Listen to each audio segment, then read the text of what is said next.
Have you ever really, truly thought about your lower back? I mean, not just when it's a little sore, but about what it actually is? It's so much more than just a body part. It's really the central hub for your entire body, a masterpiece of biological engineering that supports you, protects you, and moves you every single day. So, let's dive in and build this incredible structure from the ground up, piece by piece. You know, the best way to think about it is like the inside of a really fancy Swiss watch. You've got all these intricate gears, and every single component, every bone, every muscle, every little ligament has an incredibly precise job, and they all have to work together in perfect harmony. If just one of those tiny gears is a little bit off, well, the whole system feels it. So that brings us to the big question. What does your lower back have in common with a precision-engineered machine? Well, as it turns out, pretty much everything. Let's build it together, and you'll see exactly what I mean. All right, first things first. Every great structure needs a solid foundation. And for your lower back, that foundation is a brilliantly designed column of bone.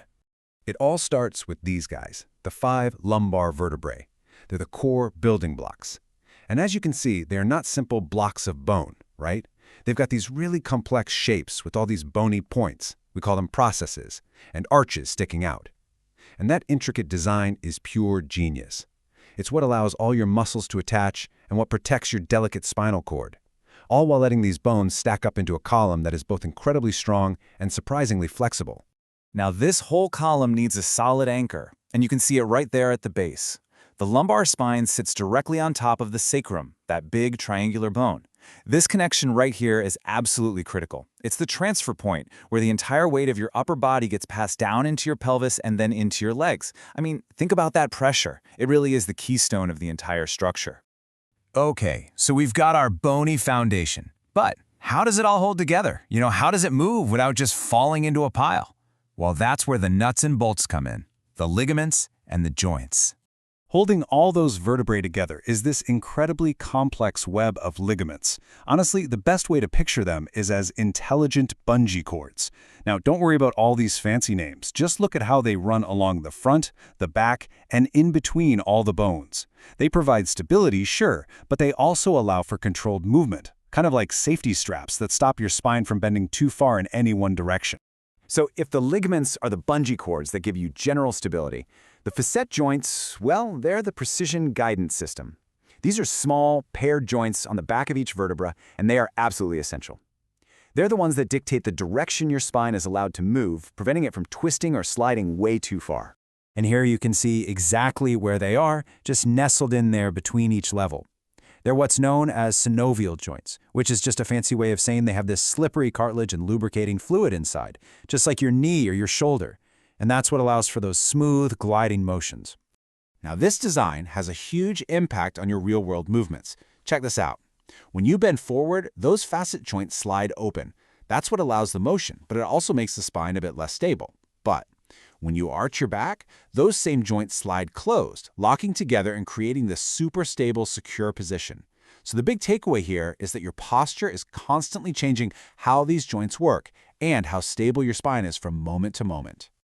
All right, we have the foundation and we have the connectors. Now we need the engine, the muscles that actually power this entire system and provide both that fine-tuned stability and all the powerful movements. So let's start deep, right up against the spine. You see them highlighted here? These are the multifidus muscles. Now, these are not big power muscles for lifting heavy things. Instead, think of them like small, intelligent guy wires that connect just 1 or 2 vertebrae at a time. Their job isn't about creating big movements. It's about making constant, tiny adjustments to keep each individual segment of your spine stable and safe. Working right alongside the multifidus in that deep layer is the quadratus lumborum, or QL for short. You can see it highlighted here. It's this thick, kind of rectangular muscle that connects your lowest rib and your spine down to the top of your pelvis. This is a key player for keeping your pelvis stable, and it's the main muscle you use when you hike one hip up or bend over to the side. Okay, now let's move out to the more superficial layers, the big movers. The latissimus dorsi, you probably know them as the lats, are these huge wing-like muscles. What's incredible about them is that they connect your arms all the way down to your pelvis through this tough, fibrous sheet. This makes them absolute power generators for any pulling motion, like opening a heavy door or, of course, doing a pull-up. And finally, you cannot talk about the lower back's engine without talking about the king, the gluteus maximus. As the name suggests, it is the largest muscle in your entire body, and it attaches directly to the sacrum, right at the very foundation of the spine. It's the primary engine for pushing your hips forward anytime you stand up from a chair, climb stairs, or run. Because it attaches right to the spine's foundation, a strong set of glutes is absolutely fundamental for a healthy, supported lower back. So, we've built this structure. We've layered on all the support systems. Now, let's fire this thing up and see how it all comes together in this really elegant, coordinated dance of movement. First off, just the raw numbers here tell a pretty cool story. As this chart shows, your lumbar spine is designed to bend forward a lot, about 70 degrees on average. But look at this. It has much less range for arching back or for bending sideways.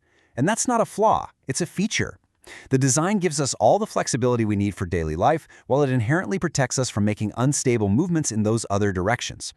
But here's the thing, the lumbar spine doesn't move in isolation. Its most subtle, and you could argue its most important movement, is this coordinated dance it does with the sacrum at its base. Now it has a very technical name, nutation and counternutation, but don't worry about the words. Let's just focus on what it actually does, because it's really cool. Here's how this little dance works. When you bend forward, like to touch your toes, the top of your sacrum actually tilts slightly backward. That's counternutation. But when you arch your back or get ready to jump, the top of the sacrum tilts forward. That's nutation. And this subtle forward tilt is genius. It locks the joint, creating a super stable platform for transferring force from your legs up through your spine. It's a design that automatically stabilizes your core right when you need it the most. So, when you put it all together, you realize the crucial point here is that your lower back isn't just one thing. It's a whole team. The bones provide the structure, the ligaments offer that bungee cord stability, and all those layers of muscle deliver both fine control and incredible power. And they're all working in perfect synchrony. Understanding this incredible machine, from its foundation to its engine to this elegant dance of its movement, it really changes how you see it, right? So my question for you is this. Now that you've seen this intricate design that's inside you right now, how might you think differently about your own posture and your daily movements?